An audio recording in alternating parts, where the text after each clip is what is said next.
Hello மக்களே, welcome back to mom's life. இன்னைக்கு நான் வந்து ரொம்பவே ஒரு சிம்பிளான மெத்தட்ல மட்டன் கோலா உருண்டை வந்து எப்படி செய்யலான்ட்டு உங்களுக்கு செஞ்சு காட்டுறேன். வாங்க வீடியோக்குள்ள போகலாம். ஃபர்ஸ்ட் இதுக்கு வந்து நான் வந்து ஒரு 1/4 கிலோ மட்டன் எடுத்திருக்கேன். இதை வந்து மிக்சியில போட்டு நல்லா கொஞ்சம் ஒன்றும் பாதியாக அரைச்சிக்கோங்க.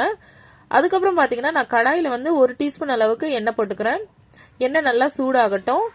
நல்லா எண்ணெய் சூடானதுமே ஒரு டீஸ்பூன் அளவுக்கு சோம்பு வந்து இதில் போட்டுக்கிறேன். இந்த சோம்பு நல்லா பொரிஞ்சு வந்ததுக்கப்புறம் ஒரு 1/2 டீஸ்பூன் வந்து மிளகு சேர்த்துக்கிறேன். உங்களுக்கு காரம் அதிகமாக வேணும்னா நீங்கள் 1 டீஸ்பூன் கூட சேர்த்துக்கலாம். அப்புறம் பார்த்தீங்கன்னா ஒரு 3 காஞ்ச மிளகா சேர்த்துக்கிறேன். அப்புறம் ஒரு 1/2 வெங்காயம், அதாவது ஒரு மீடியம் சைஸ் வெங்காயத்தில் ஒரு பாதி வெங்காயம் போட்டுக்கிறேன். இது நல்லா கொஞ்சம் எண்ணெயில் லைட்டாக வதக்கி விடுங்க. ரொம்ப வந்து ப்ரௌனாக ஆகணுன்ட்டுலாம் இல்லை, சும்மா அது வந்து கொஞ்சம் லைட்டாக வெந்தால் போதும். அப்புறம் வந்து ஒரு 1/2 டீஸ்பூன் அளவுக்கு மஞ்சத்தூள் போட்டுக்கலாம். மஞ்சத்தூள் போட்டதும் நல்லா இந்த மாதிரி மிக்ஸ் பண்ணி விடுங்க. அதுக்கப்புறம் நம்ம வந்து அரைச்சி வச்சிருக்கிற இந்த மட்டனையும் இதில் வந்து ஆட் பண்ணிக்கலாம். இது வந்து கொஞ்சம் நல்லா கொரன்னு அரைச்சா போதும். எலும்பெல்லாம் எடுத்துட்டு மிக்சியில் போட்டு அரைச்சிருங்க.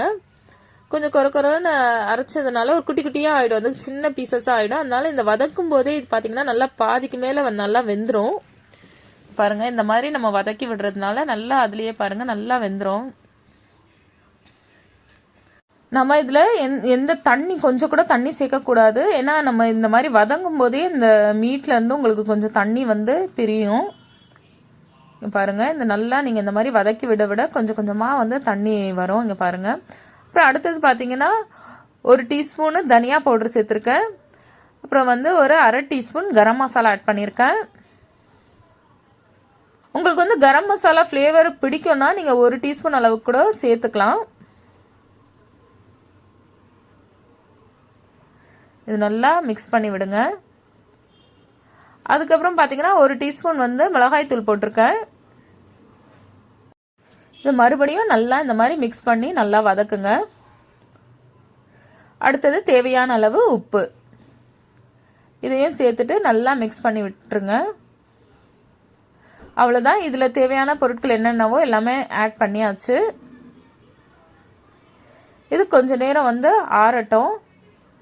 அதுக்குள்ளே நம்ம என்ன பண்ணணும்னா ஒரு 2 டீஸ்பூன் பொட்டுக்கடலை வந்து எடுத்துட்டு மிக்சி ஜாரில் இந்த மாதிரி அரைச்சி வச்சுக்கோங்க பவுடரா. அதுக்கப்புறம் அதே மிக்சி ஜாரில் நான் வந்து இதை ஆற வச்ச இந்த வதக்கின இந்த மட்டன் இது இருக்கு இல்லையா, மட்டன் மசாலா, இதை வந்து அதில் போட்டு அரைச்சிக்க போகிறேன். அது வந்து கொஞ்சம் ஆல்ரெடி நம்ம அரைச்சிருக்கோம், அதனால கொஞ்சம் கொரன்னு அரைச்சாலே போதும். எல்லாமே பார்த்தீங்கன்னா நல்லா இப்படி கொரப்பாக இருக்குது, அப்போ தான் ரொம்ப நல்லாயிருக்கும். அப்புறம் நம்ம அரைச்சி வச்சிருக்கிற இந்த பொட்டுக்கடலை மாவையும் அதில் போட்டு மிக்ஸ் பண்ணுங்க. அப்புறம் வந்து ஒரு 1/2 முட்டை, ஒன்றில் ஒரு பாதி போடுங்க போதும்.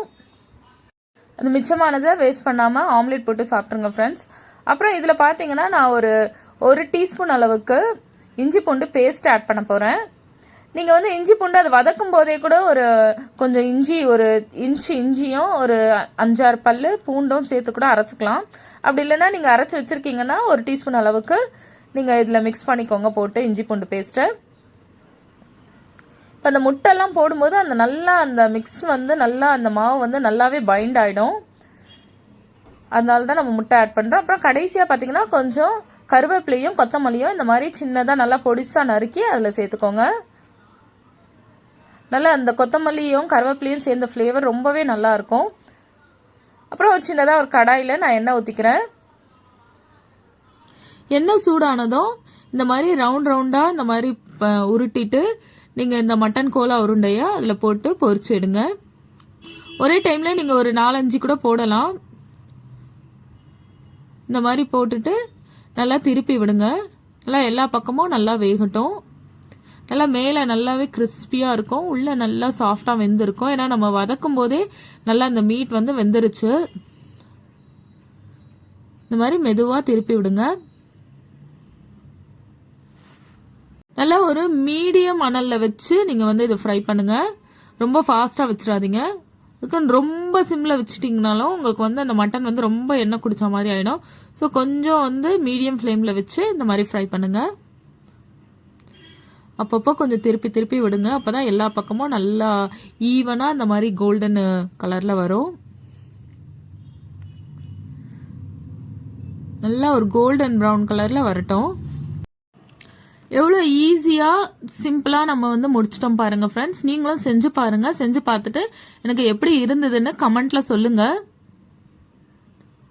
இனி நம்ம வந்து கோலா உருண்டை சாப்பிடணும்னா ஹோட்டலுக்கு தான் போகணுன்ட்டு இல்லை, நாமளே வீட்டில் சிம்பிளாக ரொம்பவே ஈஸியாகவும் குயிக்காகவும் செஞ்சு முடிச்சிடலாம்.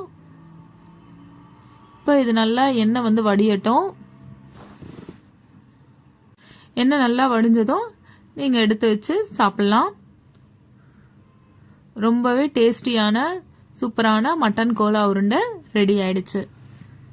இந்த வீடியோ உங்களுக்கு பிடிச்சிருந்ததுன்னா லைக் பண்ணுங்க, நம்ம சேனலை சப்ஸ்கிரைப் பண்ணுங்க. கண்டினியூஸா என்னோட வீடியோஸையும் பாருங்க. தேங்க்யூ ஃபார் வாட்சிங்.